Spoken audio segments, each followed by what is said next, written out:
And you're on the leader in pure classic country, 98.7 and AM 1580 WLIJ. And we've got another one of those special guests here from the Motor Racing Network. It's the Bagman himself, Mr. Mike Bagley. How you doing this afternoon, sir? Doing fantastic, my friend. How about yourself? I can't complain, and we've got another pretty big weekend ahead of ourselves with the NASCAR Cup Series here on WLIJ with the Grant Park 220. That's going to be at the Chicago Street Course. What a big opportunity for NASCAR and for MRN and also for everyone here on WLIJ to experience that. First off, as an icebreaker question, I just wanted to ask, we know Steve Post is Postman, Dave Moody is the Godfather.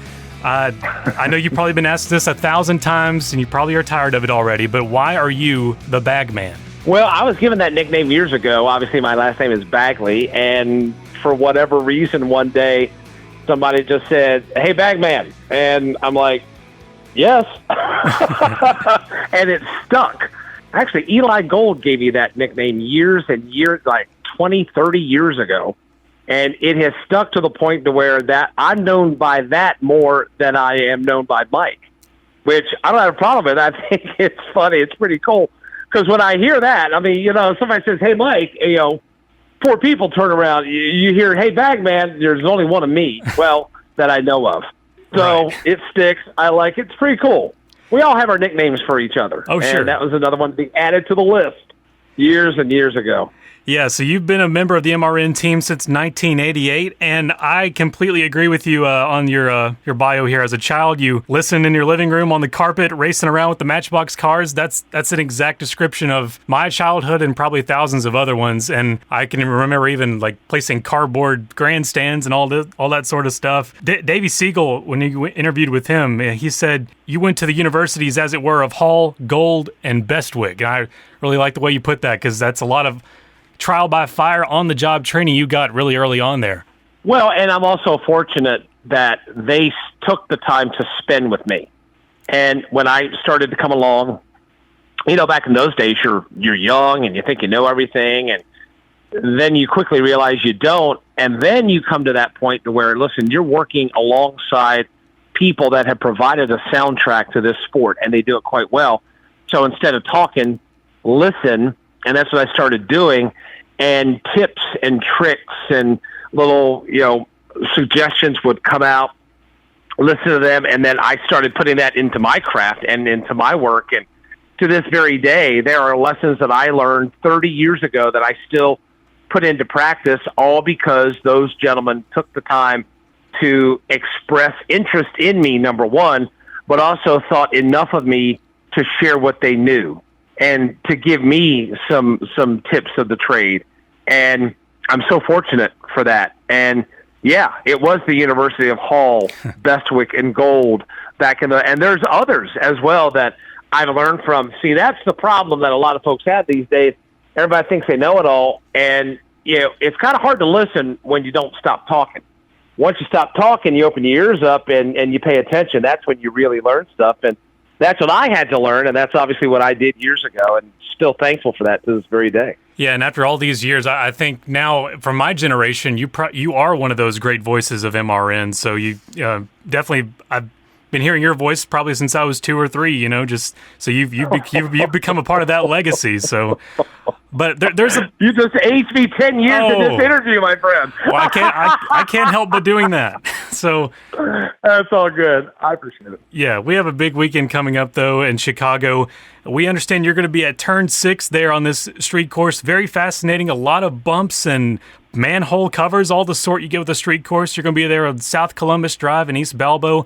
That looks like one of those parts on the course where you're going to have some fast speeds. Well, yeah, that's one of the things. While we don't know what to expect, we do have a couple of indicators. Just by looking at some of those straightaways or the streets that they'll be racing down, I talked to A.J. Allmendinger. He said that speeds could get up to about 140 miles an hour. Now, granted, the posted speed limit's 45. While citations will not be issued, there should be some good racing. Hard braking zones after long acceleration points lead to contact. It leads to passing opportunities, and it also, more times than not, will lead to contact. You're probably going to have some guys ease in. Going to have probably some drivers that are going to just all right, boys, green's in the air, let's let her rip. So you're going to have a lot of things coming together as everyone is learning. The drivers, the crew chiefs, the teams, the broadcasters, everybody will be learning as we go.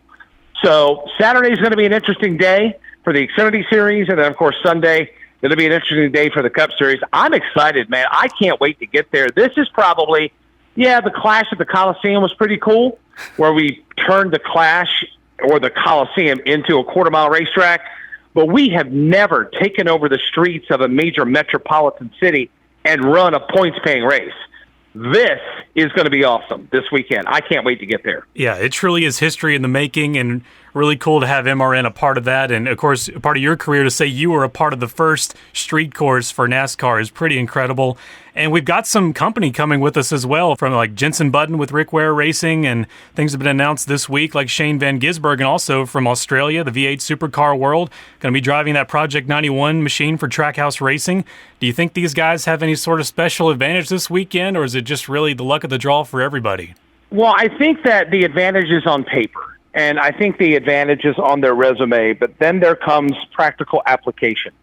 The bottom line is they've never driven a Cup car before, and while cars are like the other, there are still unique nuances about the Cup car that I'm sure that will be different to what they've driven in the past. I like having the international flair. I like having the flair of other racing series and divisions represented. And I also welcome anybody that wants to come race with us. I mean, I think it's fantastic.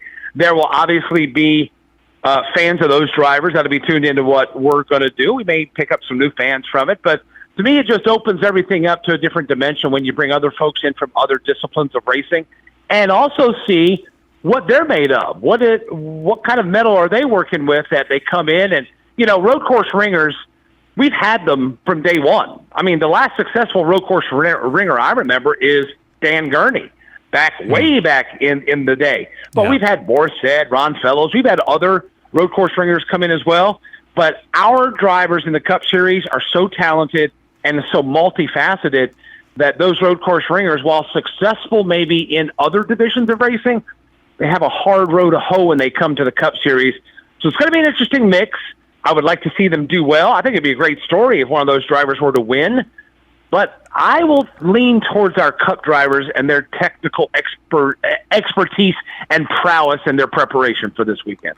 Well, Mike, you're going to be a part of the NBC broadcast this weekend again. We know you've been doing really well with that with the Watkins Glen races the past couple of years. What do you expect with that with Dale Jr. and Jeff Burton again? Are you excited to be doing that again? I am. The folks at NBC are great to work with. MRN has me on loan to NBC this weekend, and we'll do it again at Watkins Glen coming up in August.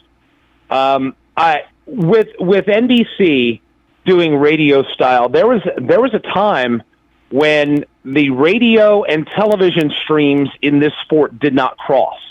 We ran parallel to each other. Our roads never intersected until a handful of years ago when Jeff Benke of NBC reached out to MRN and said, hey, we got an idea. We love what you guys do, and we want to incorporate that into our telecasts. And that's how radio style was born. Now, I had never done television before, and then I've gotten over there, and I've kind of learned how they do things. And look, they want to take the fan to places that the fan's never been before. They want to create new experiences. When you see something different, that is NBC thinking outside of the box and wanting to give a different experience to the fan. Radio style is one of those many things. Now, granted, Jeff and Dale and Rick and Stevie, they're not radio play-by-play gentlemen. They are television play-by-play and analyst folks. And they get a kick out of doing radio style because they never have a chance to do that. A radio style call is different than a normal television call. We try to get as much MRN in there as possible, and we do that. And once the guys get going, I get a kick out of it to watch Junior and watch and listen to Junior and Jeff both do it. Because once they get in that rhythm, it's like, we may have an opening at Darlington or Martinsville coming up. You've always want to come over and do a little radio. Maybe do a little TV style on radio. But no, it's awesome. It's fun. They get a kick out of it. I enjoy being over there with them, and also blessed to be able to give a little MRN flair to an NBC telecast. It's awesome. Oh, yeah, I can tell you just from personal experience the last couple of years with that going on, that both broadcasts are both better for it. It's good to hear that integration. And So for this Chicago weekend, I've got maybe one final question for you. There's been some city complications. It's kind of hard to get around that. There's things have been going on in the weeks leading up to it. And I think maybe as we speak, they're probably still putting some of those concrete barriers together and parts of the course together. So do you think this event has a long-term future, or do you think the things that have been going on recently may be putting this event at a risk of being more of a one-and-done event? Well, it's a multi-year contract from what I understand. And in my opinion, whenever we do something new like this, I believe that you need at least 3 years. You need the first year to try it out and see if it takes.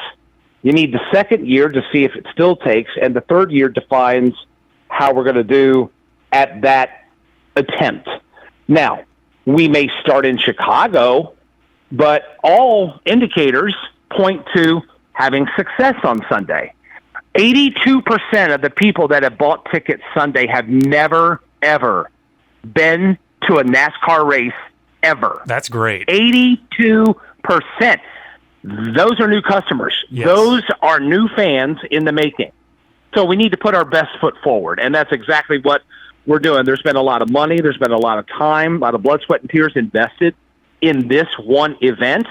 And I believe that if we get the desired outcome that we would like, I believe that there are other cities that would line up to want to do the same. I know of a couple other cities that have already picked up the phone and have expressed interest, but I believe that if we do this and it comes off the way we all think it is going to, I believe that there is a place for street course racing in NASCAR. There was a time when if you came up to me and said, hey, let's go racing on a street course, I would have had suggested that you go seek treatment. Like, you kidding me? We're never going to put cup cars on a street course. Yeah. That's for those IndyCar folks. I remember that we time. We live in a different time. Yeah, we live in a different time and a different place now. And I believe that as we try different things, I like the diversity of our schedule. And this, obviously, what we're doing Sunday diversifies the schedule, but also takes us to another level at the same time. I see a lot of positive things about this weekend coming up. Yeah, it's going to be a moment of history, no doubt, this weekend. The Grand Park 220. You need to hear it here on WLIJ at 3:30. And we want to thank Mike Bagley once again for coming on. Sir, it's been a pleasure, and we wish you the best of luck this weekend and hope you have a great time out there. And this really does open up the door for NASCAR, for the sky's the limit for street courses in the future. It does indeed. We appreciate you and all you folks do for us at MRN. Be sure to tune in this weekend, and can't wait to bring the action to you live from the Windy City. Can't wait. Thanks, Bagman. That's Mike Bagley from the Motor Racing Network, and you can hear the Grant Park 220 live on WLIJ at 3:30 from the Chicago Street Course.